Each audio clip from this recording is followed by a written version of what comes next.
All right, welcome to the deep dive. So today we are talking about something you probably rarely think about, but which controls every single second of your existence. The power grid inside your cells. Forget the big organs for a moment.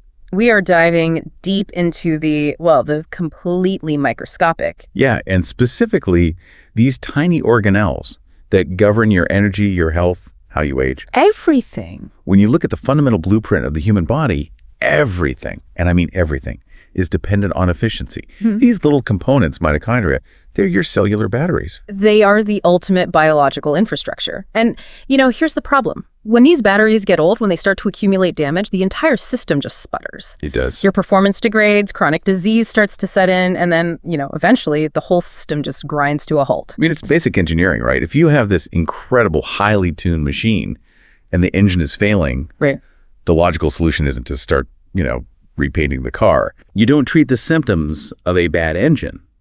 You have to replace the engine itself. So we're talking about applying that exact same logic to ourselves. What if we could actually execute a swap, a microscopic surgical intervention to swap in a fresh, fully charged, healthy power pack right at the cellular level? And that's not just like theoretical biohacker chatter anymore. No, this is real. It's radical organelle therapy. Then that potential is precisely what makes this deep dive mandatory. Our mission today is to pull out the key insights on this cutting-edge field of mitochondrial transplantation and really unpack the science of cellular repair. Okay, before we move forward, this already sounds like true science fiction. Let's make sure we ground ourselves in reliable information, because the claims we are about to discuss are massive. They absolutely are, and the foundation has to be solid. So we want to be really clear that this deep dive was researched, compiled, and reviewed by Sharad M. And he's a licensed consultant pharmacist, certified diet nutritionist, and a total pro in lab diagnostics. Oh, great. That level of rigor is exactly why we trust this source material. It means that the exciting, almost unbelievable claims we're about to get into have stood up to some pretty intense scientific scrutiny. Yeah, it's the highest signal-to-noise ratio you can possibly get.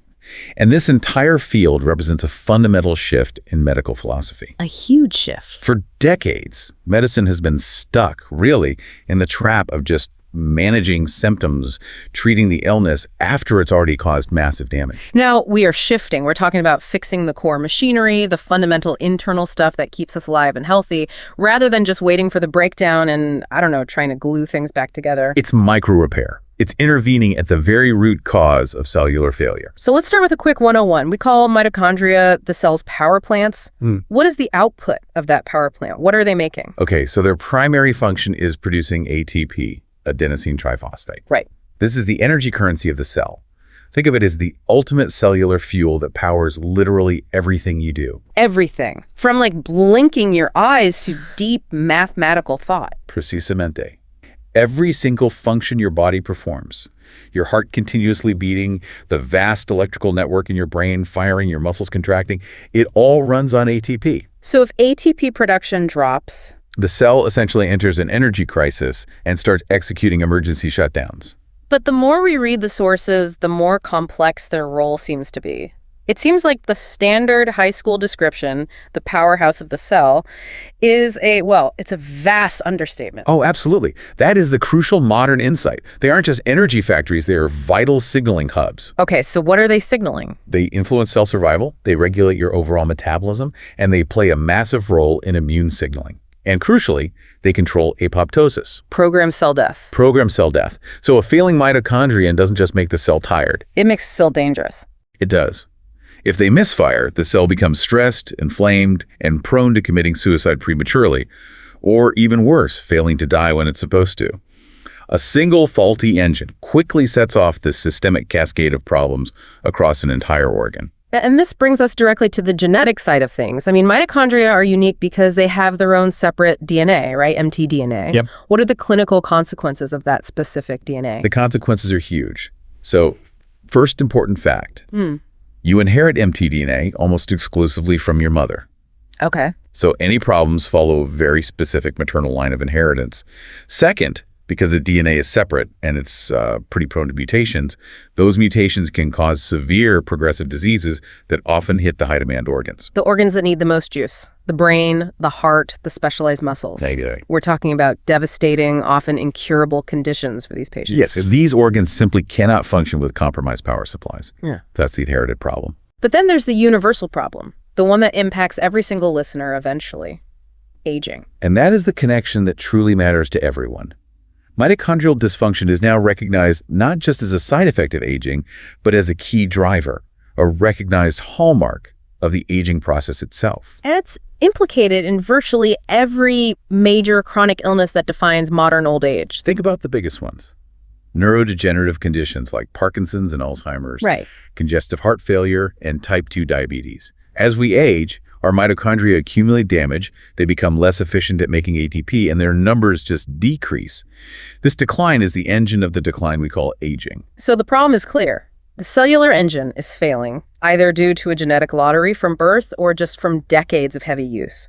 So now we get to the really radical solution, the engine swap. That's the core of mitochondrial transplantation. It's a beautifully simple concept. Mm-hmm. Just moving healthy, functional mitochondria into cells that are struggling because their native power plants are compromised. It sounds like a cellular reset, and a fast one at that. It's designed to be rapid.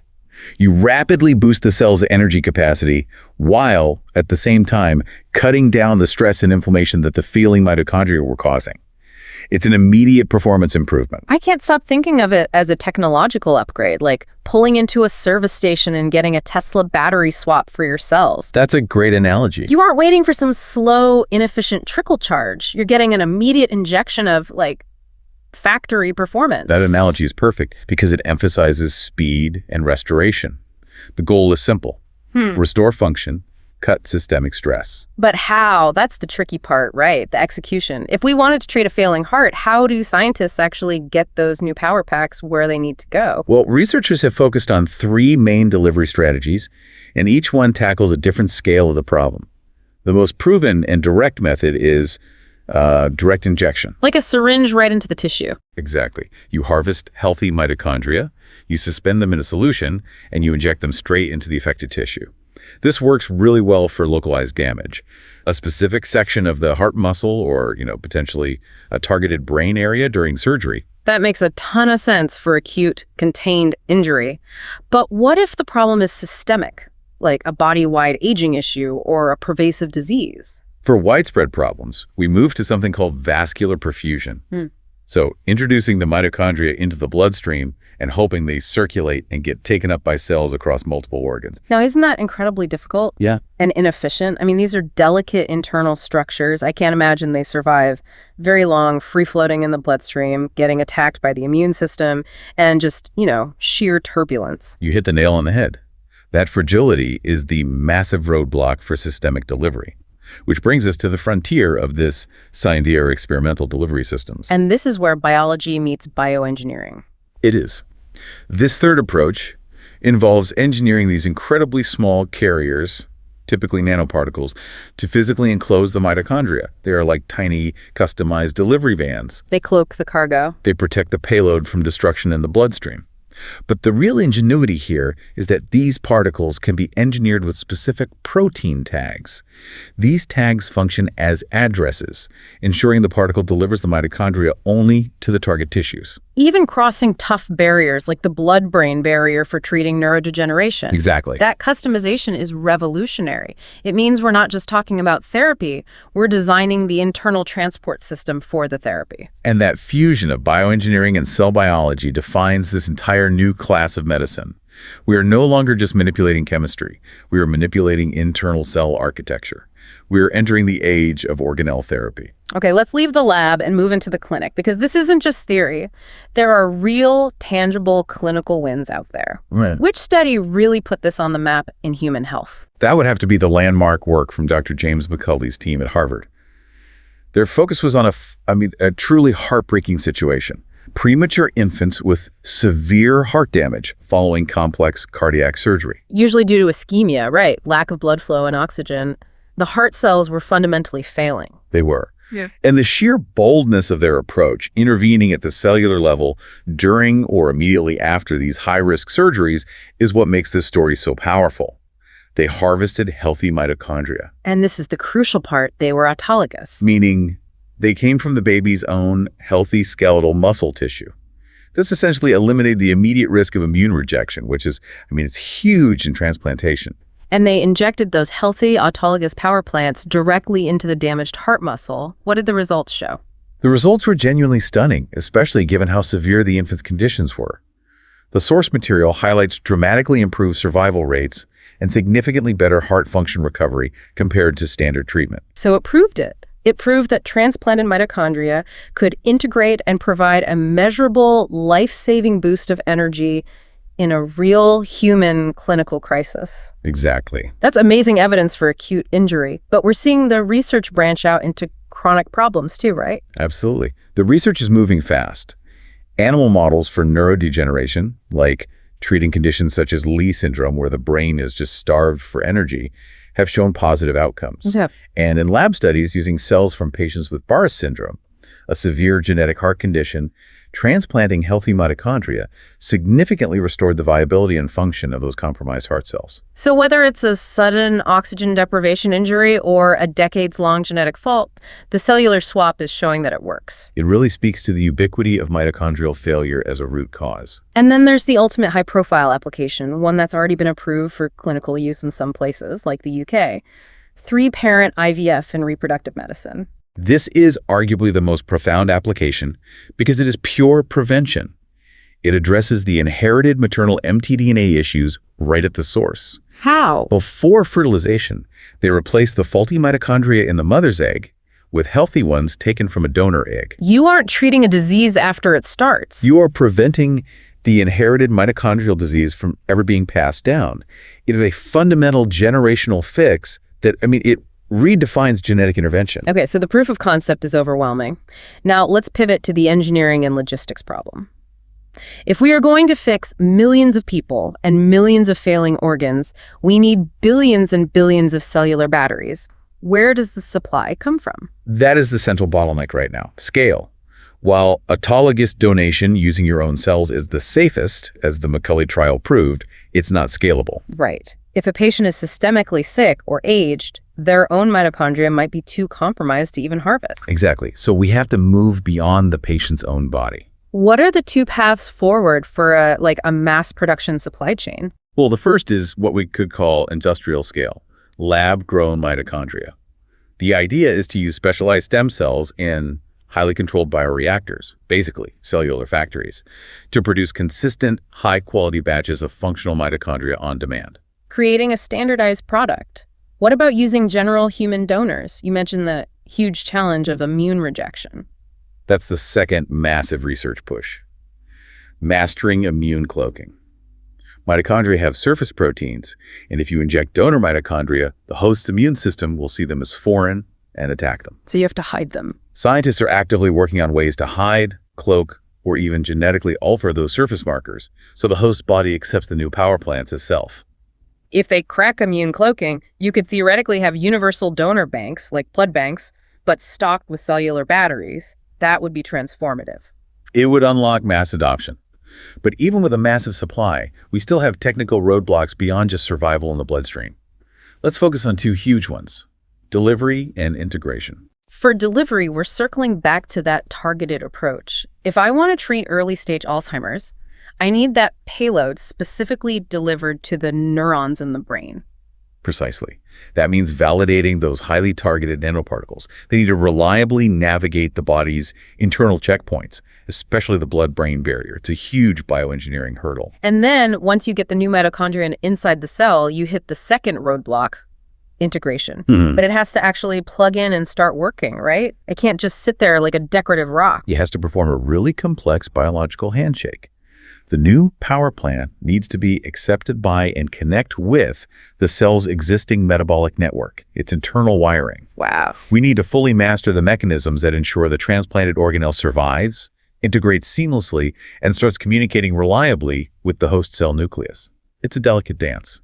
And as we move into this territory of deep foundational cellular repair, we inevitably have to talk about the ethics, especially related to the reproductive applications you mentioned earlier. Yes. The mitochondrial donation trials, while medically groundbreaking, have triggered some necessary and critical conversations globally. Because you are replacing the mitochondria in the egg, you are making a change to the germline. The genetic material that is inherited by every future generation. Exactly. The ethical debate isn't whether it works, but how far we are comfortable going in editing the fundamental machinery of our descendants. It requires incredibly robust international oversight. So bringing it all back to the average person listening right now, the most thrilling aspect of all this research has to be the connection to health span and, true longevity. It really is the ultimate promise. We established that mitochondrial decline is a fundamental hallmark of aging. And while we don't have human lifespan data yet, the animal studies are incredibly compelling. What are those studies telling us about functional rejuvenation? They show that by taking young, healthy mitochondria and introducing them into aged, damaged tissues, you effectively press a biological refresh button. A refresh button. Yeah. ATP production shoots back up, inflammation drops, and organ performance improves. You are functionally turning back the clock on the cellular clock face. So this isn't just about adding years. It's about fundamentally improving the quality of the years we have, restoring function that was lost, delaying the onset of those chronic diseases. It's changing the definition of healing at the most basic cellular level. That is the goal. We move away from medicine that just manages the symptoms of getting old and toward medicine that repairs the engines of life itself. We are transitioning from managing inevitable decline to performing scheduled component replacement. Which leaves us with this final, genuinely provocative thought for you to chew on. Yeah, if science masters the ability to efficiently, affordably, and safely replace every single cellular power plant in the body on demand, does aging cease to be this inevitable complex decline? Does it just become a predictable, manageable maintenance schedule? A proactive tune-up instead of a slow, irreversible breakdown. That's a future worth investing every ounce of research into. Thanks for diving deep with us.